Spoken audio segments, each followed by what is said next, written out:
अरे रे, यह क्या हो गया मेरी बच्ची को? सुनिए, जल्दी यहाँ आइए। बुरी तरह घबराई अनीता जोर से चिल्ला रही थी। उसकी चीखें सुनकर कमरे में लेटा पलाश घबरा कर अपनी बेटी के कमरे की ओर भाग जहाँ से अनीता की आवाजें आ रही थीं। कमरे का दृश्य देखते ही उसके होश उड़ गए। ईशा कमरे के फर्श पर बेहोश पड़ी थी और अनीता उस पर झुकी उसे हिला हिला कर होश में लाने की कोशिश कर रही थी। क्या हुआ, यह बेहोश कैसे हो गई? पता नहीं, सुबह कई बार बुलाने पर भी जब ईशा बाहर नहीं आई तो मैंने यहाँ आकर देखा, यह फर्श पर पड़ी हुई थी। मुझे तो कुछ समझ नहीं आ रहा। मैंने इसके मुंह पर पानी भी छिड़का लेकिन इसे तो होश ही नहीं आ रहा। तुम घबराओ मत, मैं गाड़ी निकालता हूँ। हम जल्दी से इसे डॉक्टर के पास लेकर चलते हैं। पलाश और अनीता ने मिलकर उसे गाड़ी की सीट पर लिटाया और तुरंत पास के नर्सिंग होम की तरफ भागे। नर्सिंग होम के प्रमुख डॉक्टर प्रशांत से पलाश की अच्छी पहचान थी, सो बिना ज्यादा औपचारिकताओं के डॉक्टर ईशा को जांच के लिए अंदर ले गए। अगले आधे घंटे तक जब कोई बाहर नहीं आया तो अनीता के सब्र का बांध टूटने लगा। वो पलाश से अंदर जाकर पता करने को कह ही रही थी कि डॉक्टर प्रशांत बाहर निकले और उन्हें अपने कमरे में आने का इशारा किया। क्या हुआ प्रशांत भैया? ईशा को होश आया या नहीं? उसे हुआ क्या है? उनके पीछे कमरे में घुसते ही अनीता एक ही सांस में बोलती चली गई। भाभी जी, आप दोनों यहाँ बैठो। मुझे आपसे कुछ जरूरी बातें करनी हैं। पलाश और अनीता का दिल बैठ गया। जरूर कुछ सीरियस बात है, जल्दी बताओ प्रशांत, आखिर बात क्या है? डॉक्टर प्रशांत अपनी कुर्सी पर बैठकर कुछ पल दोनों को एकटक देखते रहे। फिर बड़े नपेतुले स्वर में धीरे से बोले, मेरी बात सुनकर तुम लोगों को धक्का लगेगा लेकिन सिचुएशन ऐसी है कि रोने चल लाने या घबराने से काम नहीं चलेगा। कोई भी कदम उठाने से पहले 4 बार सोचना होगा। दरअसल बात यह है कि ईशा ने आत्महत्या करने की कोशिश की है। पलाश और अनीता दोनों एक साथ कुर्सी से ऐसे उछलकर खड़े हुए जैसे कट लगा हो। क्या कह रहे हैं डॉक्टर? ऐसा कैसे हो सकता है? आत्महत्या तो वे लोग करते हैं जिन्हें कोई बहुत बड़ा दुख या परेशानी हो। मेरी इकलौती बेटी इतने नाजों में पली, जिसकी हर फरमाइश मुंह खोलने से पहले पूरी हो जाती हो, जो हमेशा हंसती खिलखिलाती रहती हो, पढ़ाई में भी हमेशा आगे रहती हो, जिसके ढेरों दोस्त हों, ऐसी लड़की भला क्यों आत्महत्या करने की सोचेगी? पलाश के चेहरे पर उलझन के भाव थे। अनीता तो सदमे के कारण कुर्सी का हत्था पकड़े बस डॉक्टर को एकटक घूरे जा रही थी। फिर अचानक जैसे उसे होश आया, लेकिन अब कैसी है वह? सुसाइड किया कैसे? कोई जख्म तो शरीर पर था नहीं, उसने नींद की गोलियां खाई हैं। भाभी, 10-12 गोलियां ही खाई, तभी तो हम उसे बचा पाए। खतरे से तो अब वो बाहर है लेकिन इस समय उसकी जो शारीरिक व मानसिक हालत है, उसमें उसे संभालने के लिए आपको बहुत ज्यादा धैर्य और समझदारी की जरूरत है। और जहां तक सुख सुविधाओं का सवाल है पलाश, तो पैसे या ऐशोआराम से ही सब कुछ नहीं होता। उसके ऊपर जरूर कोई बहुत बड़ा दबाव या परेशानी होगी जिसकी वजह से उसने यह कदम उठाया है। 15-16 साल की यह उम्र बहुत नाजुक होती है। बचपन से निकलकर जवानी की दहलीज पर कदम रखते बच्चे अपनी जिंदगी और शरीर में हो रहे बदलावों की वजह से अनेक समस्याओं से जूझ रहे होते हैं। अब तक माँ बाप से हर बात शेयर करते आए बच्चे अचानक ही सब कुछ छिपाना भी सीख जाते हैं। इसीलिए अक्सर पेरेंट्स को पता ही नहीं चलता कि उनके अंदर ही अंदर क्या चल रहा है। ईशा के मामले में भी यही हुआ है। वो किसी वजह ये इतनी परेशान थी कि उसे का और कोई हल नहीं सूझा।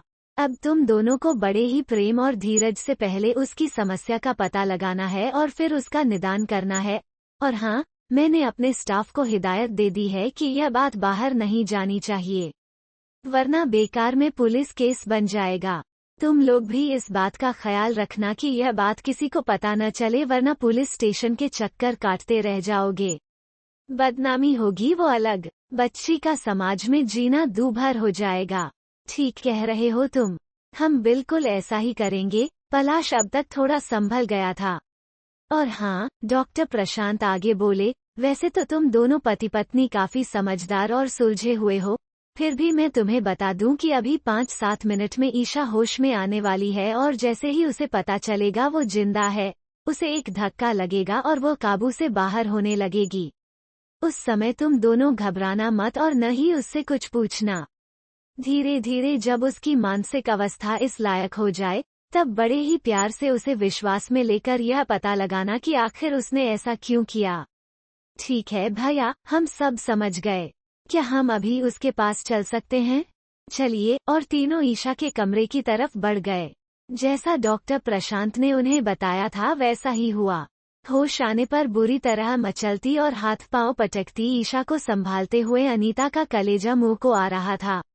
24 घंटे साथ रहते हुए भी वो जान ही न पाई कि ऐसा कौन सा दुख था जो उसकी जान से प्यारी बेटी को ऐसे उससे दूर ले गया।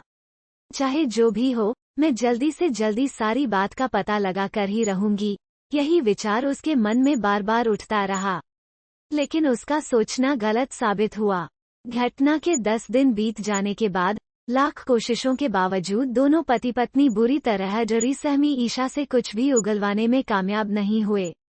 तब डॉक्टर प्रशांत ने उसे काउंसलर के पास ले जाने का सुझाव दिया। वहां भी 6 सिटिंग्स तक तो कुछ नहीं हुआ। 7वीं सिटिंग के बाद काउंसलर ने उन्हें जो बताया उसे सुनकर तो दोनों के पैरों तले जमीन ही खिसक गई। काउंसलर के अनुसार 2 महीने पहले ईशा की एक लड़के से फेसबुक पर दोस्ती हुई। चैटिंग द्वारा धीरे धीरे दोस्ती बढ़ी और फिर प्रेम में तब्दील हो गई। फिर फोन नंबरों का आदान प्रदान हुआ और चैटिंग व्हाट्सएप पर होने लगी। प्रेम का खुमार बढ़ने के साथ साथ फोटोग्राफ्स का आदान प्रदान शुरू हुआ। शुरू में तो यह साधारण फोटोज थे, लेकिन धीरे धीरे नयनवले प्रेमी की बार बार की फरमाइशों पर ईशा ने अपने कुछ न्यूड और सेमी न्यूड फोटोग्राफ्स भी उसे भेज दिए। अब प्रेमी की नई फरमाइश आई कि ईशा उसे आकर किसी होटल में मिले। उसके साफ मना करने पर लड़के ने उसे धमकी दी कि अगर वो नहीं आई या उसने किसी को बताया तो वो उसके सारे फोटोज फेसबुक पर अपलोड कर देगा। ईशा ने उससे बहुत मिन्नतें की, अपने प्रेम का वास्ता दिया, लेकिन प्रेम वहां था ही कहाँ। लड़के ने उसे 1 हफ्ते का अल्टीमेटम दिया और इस भयंकर प्रेशर को नहीं झेल पाने के कारण ही छठे दिन आधी रात के वक्त अपना अंतिम अलविदा का मैसेज उसे भेजकर ईशा ने सुसाइड करने की कोशिश की। पलाश यह सब सुनते ही बुरी तरह भड़क गया। मैं उस कमीने को छोड़ूंगा नहीं, मैं अभी पुलिस को फोन करके उसे पकड़वाता हूँ। प्लीज मिस्टर पलाश, ऐसे भड़कने से कुछ नहीं होगा। मेरी बात, इतनी बड़ी बात होने के बाद भी आप मुझे शांति रखने को कह रहे हैं? काउंसलर की बात बीच में ही काटकर पलाश गुर्राया। अच्छा ठीक है, जाइए, वो शांत मुस्कुराहट के साथ बोले, लेकिन जाएंगे कहाँ? किसे पकड़वाएंगे? उस लड़के का नाम ता है आपके पास? उसके फेसबुक अकाउंट के अलावा क्या जानकारी है आपको उसके बारे में? आपको क्या लगता है से लोग अपनी सही डिटेल्स देते हैं अपने अकाउंट पर? कभी नहीं। नाम, उम्र, फोटो आदि सब कुछ फेक होता है, तो कैसे ढूंढेंगे उसे? यह तो मैंने सोचा ही नहीं। पलाश हारे हुए जुआरी की तरह कुर्सी पर धम से बैठ गया। तभी अनीता को याद आया, फोन नंबर तो है न ईशा के पास उसका। उससे भी कुछ नहीं होगा। ऐसे लोग सिम भी गलत नाम से लेते हैं और ईशा का सुसाइड मैसेज मिलने के बाद तो वो उस सिम को कब का नाली में फेंककर अपना नंबर बदल चुका होगा। ओह, तो अब हम क्या करें? ईशा का नंबर तो उसके पास है ही। जैसे ही उसे पता चलेगा कि वो ठीक है, वो फिर से उसे ब्लैकमेल करना शुरू कर देगा और भी न जाने कितनी लड़कियों को अपना शिकार बना चुका होगा। क्या इस समस्या का कोई हल नहीं? आप दिल छोटा मत कीजिए। यह काम मुश्किल जरूर है पर असंभव नहीं। मैं एक साइबर सिक्योरिटी एक्सपर्ट का नंबर आपको देता हूँ। वे जरूर आपकी मदद करेंगे। साइबर सिक्योरिटी एक्सपर्ट से आपका क्या मतलब है?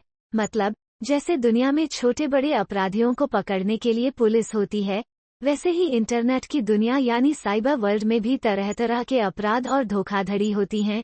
उनसे निपटने के लिए कंप्यूटर के जानकार सिक्योरिटी एक्सपर्ट का काम करते हैं, ताकि इन स्मार्ट अपराधियों को पकड़ा जा सके। ये हमारी सरकार द्वारा ही नियुक्त किए जाते हैं और पुलिस और कानून भी इनका साथ देते हैं। आप आज ही जाकर मिस्टर अजीत से मिलिए। अंधेरे में जगमगाई इस रोशनी की किरण का हाथ थामे पलाश और अनीता उस एक्सपर्ट अजीत के ऑफिस में पहुंचे। ईशा को भी उन्होंने पूरी बात बता दी थी और उस लड़के के पकड़े जाने की उम्मीद ने उसके अंदर भी साहस का संचार कर दिया था। वो भी उनके साथ थी। उन सब की पूरी बात सुनकर अजीत एकदम गंभीर हो गया। बड़ा अफसोस होता है यह देखकर कि छोटे बच्चे पढ़ाई लिखाई की उम्र में इस तरह के घिनौने अपराधों में लिप्त हैं। आपकी समस्या तो खैर हमारी टीम चुटकियों में सुलझा देगी। हमें बस इस लड़के का अकाउंट हैक करना होगा और सारी जानकारी मिल जाएगी। फिर चैटिंग के सारे रिकॉर्ड्स के आधार पर आप उसे जेल भिजवा सकते हैं। क्या सचमुच यह सब संभव है? जी हाँ, हमारे पास साइबर एक्सपर्ट्स की पूरी टीम है, जिनके लिए यह सब बहुत ही आसान है। हम लोग हर रोज करीब 15-20 ऐसे और बहुत से अलग अलग तरह के मामले हैंडल करते हैं। कुछ केस तो एक ही कोशिश में हल हो जाते हैं, लेकिन कुछ में जहां अपराधी पढ़े लिखे और कंप्यूटर के जानकार होते हैं वहां ज्यादा समय और मेहनत लगती है। तो क्या साइबर वर्ल्ड में इतनी धोखाधड़ी होती है? ईशा ने हैरानी से पूछा। बिल्कुल, अजीत ने जवाब दिया, यह एक वर्चुअल दुनिया है। यहाँ जो दिखता है अक्सर वो सच नहीं होता। यहाँ आप एक ही समय में सैकड़ों रूप बनाकर हजारों लोगों को एक साथ धोखा दे सकते हैं। फेसबुक पर लड़कियों के नाम से झूठे प्रोफाइल बनाकर दूसरी लड़कियों से मजे से दोस्ती करते हैं या उन्हें अश्लील मैसेज भेजते हैं। शादी विवाह वाली साइटों पर नकली प्रोफाइलों से शादी का झांसा देकर अमीर लड़के लड़कियों को फंसाया जाता है। सोशल साइटों पर अक्सर लोग अपनी विदेश यात्राओं, महंगी गाड़ियों आदि चीजों की फोटोग्राफ्स डालते रहते हैं। उन्हें यह नहीं पता होता कि कुछ अपराधी तत्व उनके अकाउंट की इन सारी गतिविधियों पर नजर रखे होते हैं। जब जहां मौका लगता है, चोरियां करवा दी जाती हैं। ऑनलाइन बैंकिंग बड़ी सुविधाजनक है, लेकिन अगर कोई हैकर आपका अकाउंट हैक कर ले तो आपका सारा बैंक बैलेंस तो गया समझो। अगर ये सब इतना असुरक्षित है तो क्या ये सब छोड़ देना चाहिए? अनीता ने पूछा। नहीं, छोड़ने की जरूरत नहीं।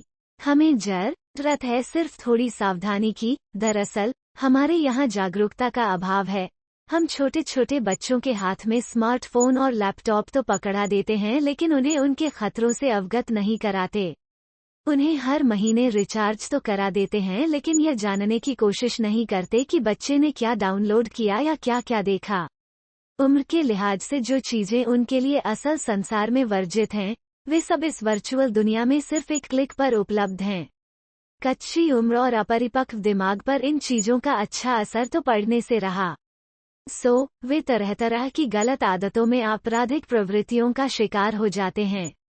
ये सब कुछ न हो, इसके लिए हमें कुछ बातों का ध्यान रखना चाहिए। बहुत छोटे बच्चों को अपने पर्सनल गैजेट्स न दें। पीसी या लैपटॉप पर जब वे काम करें तो उनके आसपास रहकर उन पर नजर रखें ताकि वे किसी गलत साइट पर न जा सकें। चाइल्ड लॉक सॉफ्टवेयर का भी प्रयोग किया जा सकता है। फेसबुक या व्हाट्सएप का प्रयोग करने वाले बच्चे और बड़े भी यह ध्यान रखें कि वे किसी के कितना भी उकसाने पर भी कोई गलत कंटेंट या तस्वीरें शेयर न करें। अपनी सिक्योरिटी और प्राइवेसी सेटिंग्स को ओनली फ्रेंड्स पर रखें ताकि कोई गलत आदमी उसमें घुसपैठ न कर सके। अनजान लोगों से न दोस्ती करें न चैट। अगर कोई आपको गलत कंटेंट भेजता है तो उसे तुरंत ब्लॉक कर दें और फेसबुक पर उसकी शिकायत कर दें। ऐसी शिकायतों पर फेसबुक तुरंत एक्शन लेता है। अपने ईमेल, फेसबुक, ट्विटर या बैंक अकाउंट्स के पासवर्ड अलग अलग रखें और समय समय पर उन्हें बदलते रहें। किसी और के फोन या कंप्यूटर से कभी अपना कोई भी अकाउंट खोलें तो लॉग आउट करके ही उसे बंद करें। इन छोटी छोटी बातों पर अगर ध्यान दिया जाए तो काफी हद तक हम साइबर क्राइम से अपने को बचा सकते हैं। इतना कहकर अजीत चुप हो गया। पलाश, अनीता और ईशा मानो नींद से जगे। इन सब चीजों के बारे में तो हमने कभी सोचा ही नहीं, लेकिन देर आए दुरुस्त आए। अब हम खुद भी ये सब ध्यान रखेंगे और अन्य लोगों को भी इस बारे में जागरूक करेंगे, पलाश दृढ़ता से बोला। अगले 2 दिन बड़ी भागदौड़ में बीते। अजीत और उनकी टीम को उस लड़के नितिन की पूरी जन्म कुंडली निकालने में सिर्फ 2 घंटे लगे। पुलिस की टीम के साथ उसके घर से उसे दबोचकर उसे जेल भेजकर वापस लौटते समय तीनों बहुत खुश थे। मॉम डैड, मुझे माफ कर दीजिए। मेरी वजह से आपको इतनी परेशानी उठानी पड़ी, अचानक ईशा ने कहा। ईशा, तुम्हें कुछ हो जाता तो मैं और तुम्हारे पापा तो जीते जी मर जाते। एकदम से अनीता की रुलाई फूट पड़ी। कसम खाओ, आगे से कभी ऐसा कुछ करने के बारे कभी नहीं सोचूंगी। नहीं, कभी नहीं। अब मैं सिर्फ अपनी पढ़ाई और भविष्य पर ध्यान दूंगी और ऐसी गलती दोबारा कभी नहीं करूंगी, कहती हुई ईशा की आंखों में जिंदगी की चमक थी।